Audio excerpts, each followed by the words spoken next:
Thank you, Mr. Chair, and thanks to the panel for being here. We wish that there were other members, of course.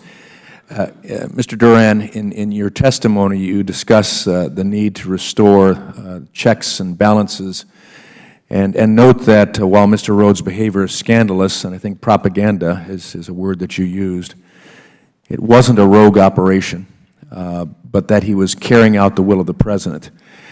Questions that I'm sure my constituents, representing them here in the People's House, would want me to ask in reference to this is, number one, how can Congress take steps to prevent this President and future Presidents from circumventing Congress?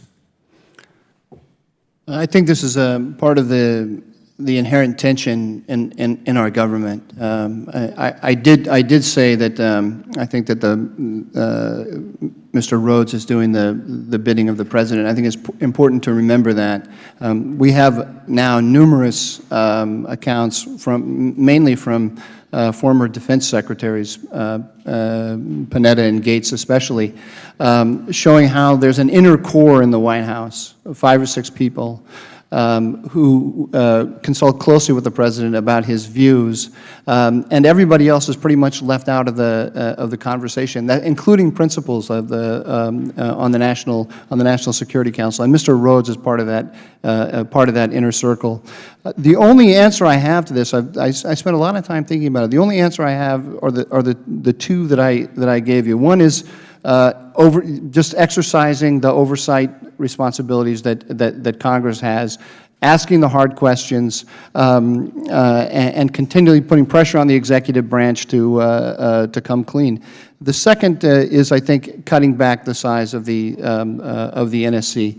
It's simply wrong. I think anyone on both sides of the aisle would see that the National Security Council, created by statute in 1947, was created to be a coordinating body, not an operational arm of the government. And under President Obama, it has slipped into becoming an operational arm. And I think when you look at the war room, as described not by me, but by Mr. Rhodes, this is an operational White House.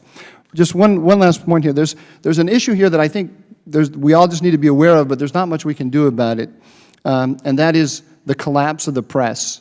So one of the reasons why this is a threat to our checks and balances is because of the collapse of, I would say, certain informal checks on governmental power that have disappeared over the last decade, very, very quickly because of the rise of the rise of the Internet. What Ben Rhodes said in that article about foreign events being reported from Washington and from the White House by young reporters who don't know anything and don't have any other sources of information except what the White House is telling them, is completely correct, and it's a danger. There's nothing much in terms of legislation that we can do about that, but we need to be aware of it. It's sort of a double danger, because not only do those reporters not have alternative sources of information, but because all of the information is coming out of the White House, they have a special interest in maintaining good relations to the White House and reporting the news stories as the White House wants them reported. Let me go on from that as well, and Mr. Rubin, you may want to jump in here as well. Ben Rhodes' assistant, in the article, in his report, his comments in the New York Times Magazine article, indicated that there were compadres involved in this, and some of those were in the think tank community as well. Who would he be referring to in the think tank and policy world? The Plowshares Fund. The what? The Plowshares Fund has funded many of the elements of the so-called echo chamber, to use Ben Rhodes' words.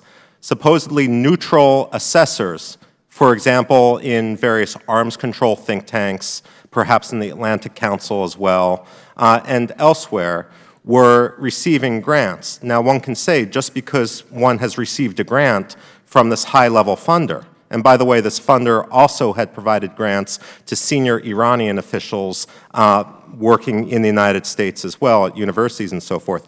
Just because they have funded doesn't necessarily mean that there's a quid pro quo, but what you will find is that anyone who has received Plowshares funding, especially for the bulk of their grant or the bulk of their salary, never not once contradicted the assessment which Ben Rhodes sought to put forward.